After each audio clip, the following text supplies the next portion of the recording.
who made a great impact on Mao. It was almost as though these two people were the yin and yang of his life, and he was drawn strongly to his mother, and himself became a Buddhist, a devout Buddhist, until the age of about 15.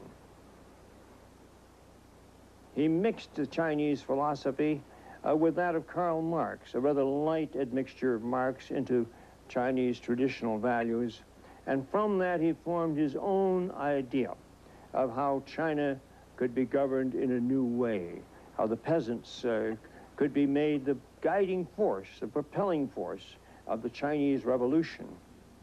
In the 1920s and 30s, Mao began to distinguish himself as one of the leaders of the Chinese Communist Party.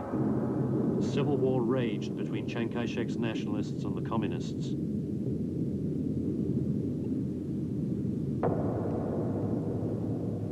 Conflict with the Japanese broke out after the Manchuria incident in 1931.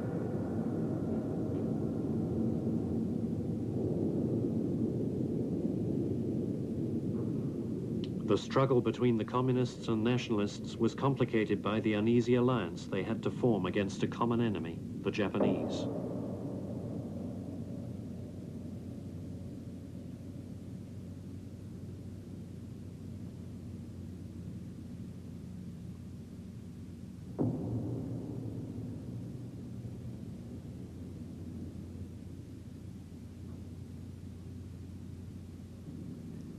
Suffering crushing defeat in the fight with the nationalists, the Red Army left its base in Ruijing, Jiangxi province.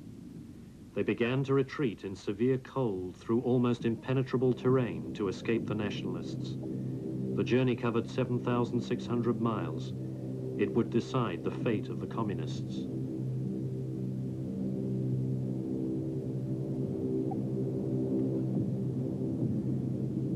This was the Long March, which was later hailed as the heroic act that laid the foundation for the Chinese Revolution.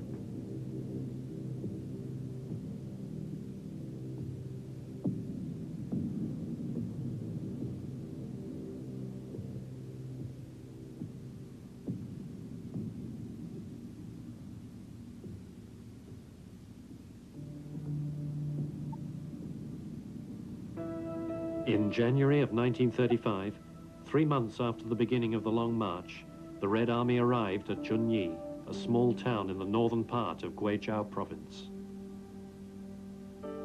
This small town is famous in Chinese history because this is the place the Junyi meeting was held. It was a critical moment in the revolution. 3 months after beginning the march, the Red Army had decreased in number from 86,000 to under 30,000.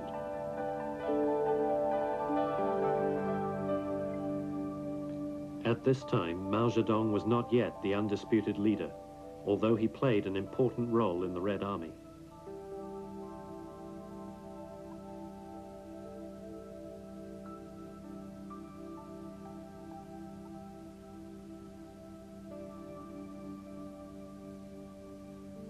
What happened to the Communist Party and to Mao Zedong himself at the Junyi meeting?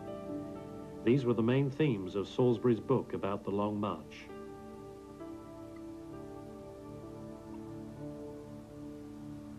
As I have written in this book of mine on the Long March, the Junyi meeting in January of 1935 was a critical moment, not only in the Long March itself, but in the development of the communist movement, because at this meeting, Mao Zedong regained control of the Red Army and of the Chinese communist movement, which he had lost.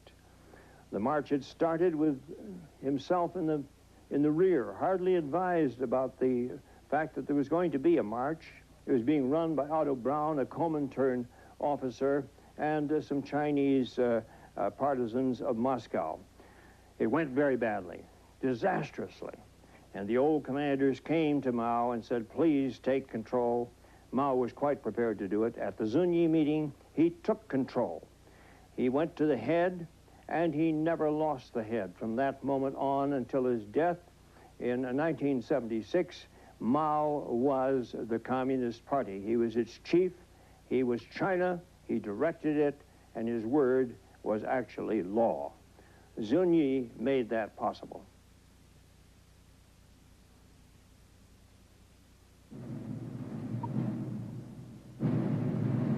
the participants at the meeting were Mao Zedong, Zhu De, Zhou Enlai, Lin Biao, and Yang Shangquan.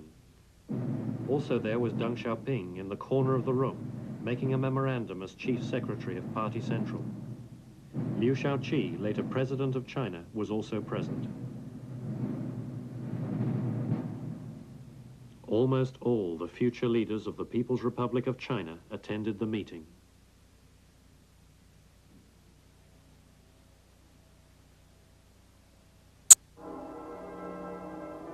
In December of 1949, world attention focused on Moscow.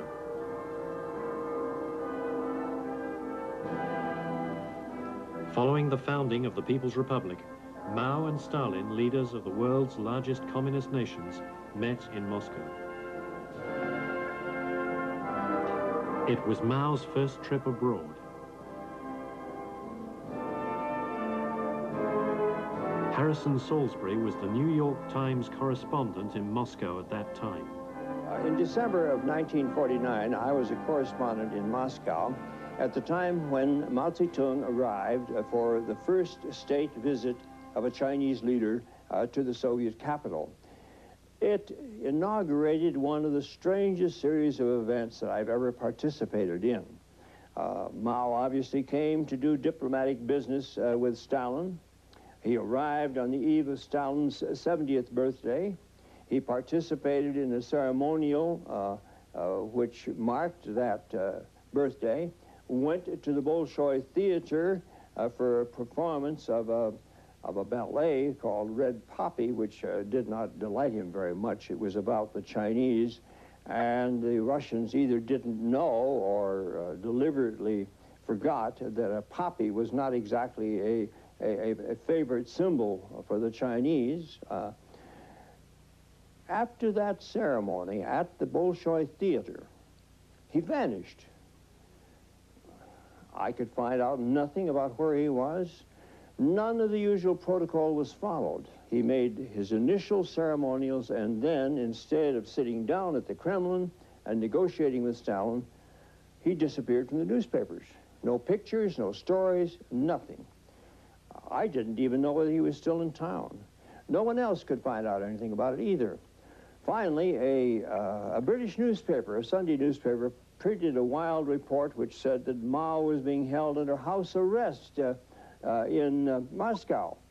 This did stir a little action. Apparently, Stalin decided that he had to do something. He couldn't let these reports go out. He had been deliberately cooling Mao off. He kept him in his own dacha, his own summer house outside of Moscow, but he had no program. He had no state visits. He had nothing to do except, as he later said, to watch old movies, and he could do that in Beijing.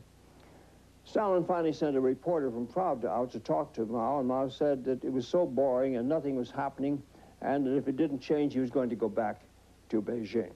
That broke the spell. It was not until Zhou Enlai came to Moscow 1 month after Mao's arrival that the deadlocked negotiations began to go smoothly.